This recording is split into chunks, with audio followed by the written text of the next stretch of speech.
News 18 Assam নৰ্থইষ্টলৈ সকলোকে স্বাগতম জনাইছোঁ আৰু এই মুহূৰ্তত মই উপস্থিত আছোঁ বোকাখাট সমজিল্লাৰ বনগাঁৱত উপস্থিত আছোঁ আৰু বনগাঁৱৰ এখন বিশেষ বিদ্যালয় যি বিদ্যালয় দৃশ্য দেখিলে আপুনি বুজিব পাৰিব যে এখন ব্যক্তিক্ৰমী বিদ্যালয় নামনি বহুপথাৰ মধ্য ইংৰাজী বিদ্যালয়ত উপস্থিত আছোঁ আৰু যিহেতু আজি শনিবাৰ যিহেতু শিশুসকলক এই যিহেতু বিদ্যালয় পাঠদান কৰে আৰু পাঠদান কৰাৰ সমান্তৰালভাৱে শিশুসকলে যাতে ভৱিষ্যতে তেওঁলোকৰ যি বেপাৰ বাণিজ্য কৰিব পাৰে তাৰ প্ৰতি তেওঁলোকে লক্ষ্য ৰাখি এই বিদ্যালয়ত এনেধৰণৰ এখন বজাৰ বহা পৰিলক্ষিত হৈছে আৰু প্ৰতি শনিবাৰে আচলতে এই বিদ্যালয়ৰ ছাত্ৰ ছাত্ৰীসকলে নিজৰ ঘৰতে উৎপাদিত সামগ্ৰীসমূহ স্কুললৈ লৈ আহে আৰু স্কুলত এই শনিবাৰ এই স্কুল ছুটিৰ পিছতেই আচলতে সময়কণ প্ৰায় এঘণ্টা সময় এনেদৰে তেওঁলোকে বজাৰত বিভিন্ন ধৰণৰ শাক পাচলি লৈ আহিছে আৰু ইয়াৰে ওচৰৰ যিসমূহ গাঁওবাসী আছে বা ইয়াৰ ওচৰৰ যিসমূহ অফিচ বা স্কুলৰ যিসমূহ ব্যক্তি আছে তেওঁলোকে এই বিদ্যালয়ত আচলতে এই পাচলিসমূহ ক্ৰয় কৰিবলৈ আহে।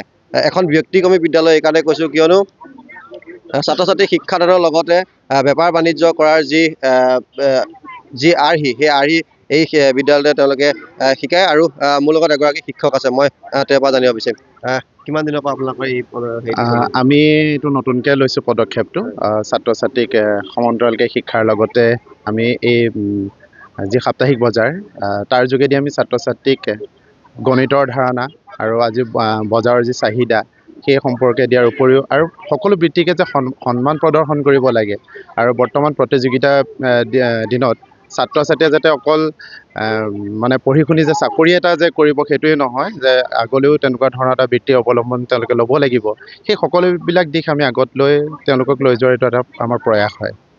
নিশ্চয়কৈ এনেদৰে আচলতে ব্যক্তিক্ৰমী বিদ্যালয় কিয়নো বিদ্যালয় পাঠদানৰ উপৰিও এনেদৰে এখন সাপ্তাহিক বজাৰ ছাত্ৰ ছাত্ৰীসকলক যি তেওঁলোকৰ যি গণিতৰ শিক্ষা সেই গণিতৰ শিক্ষাও ইয়াত এই বজাৰৰ যোগেদি তেওঁলোকক প্ৰদান কৰা হৈছে আৰু বিভিন্ন ধৰণৰ শাক পাচলি মই কৈছোঁ যে বিভিন্ন ধৰণৰ থলুৱা শাক পাচলি তেওঁলোকে ঘৰৰ পৰা লৈ আহিছে উৎপাদিত আৰু এই শাক পাচলিসমূহ তেওঁলোকে ইয়াত বিক্ৰী কৰি তেওঁলোকে নিজৰ যি দুই পইচা উপাৰ্জন কৰাৰ লগতে তেওঁলোকে যি গণিতৰ শিক্ষা সেই শিক্ষাও তেওঁলোকে জানিব পাৰিছে এই বজাৰৰ যোগেদি আৰু বিভিন্নজন ব্যক্তি আহিছে বিভিন্নজনে এয়া বজাৰৰ কৰা পৰিলক্ষিত হৈছে। মোৰ সহযোগীয়ে দেখুৱাই যে সামগ্ৰিক পৰিৱেশ মোৰ লগত এগৰাকী ছাত্ৰী আছে বিভিন্ন ধৰণৰ শাক পাচলি আছে কি আনিছা তুমি? মই ভাত কেৰেলা আৰু ভোল আনিছোঁ। কেইটকাকৈ দিছা? আধা কেজিৰ 20 টকা। ঘৰৰে হয়। কেনেকুৱা লাগে তোমালোকে স্কুলত এখন বজাৰ হয় শনিবাৰে কেনেকুৱা লাগে? আমাক ভাল লাগে আমি নজনা কথা জানিব পাৰোঁ কেজি লিটাৰ এইবোৰ আমি শিকিব পাৰিছোঁ। আৰু এগৰাকী আমাৰ লগত ছাত্ৰী আছে কি আনিছা তুমি? কুন্দুলি কঁঠাল গুটি বাঁহগাজ ভোট জলকীয়া চব ঘৰৰে? কেইটকা দাম? কুন্দুলি আধা কেজিত 20 টকা। শনিবাৰে সদায় তুমি বস্তু আনা? যিকেইটা পইচা পোৱা বিকি পেলাই কি কৰা পইচাকেইটা? ঘৰুৱা কামত হেৰি কৰোঁ।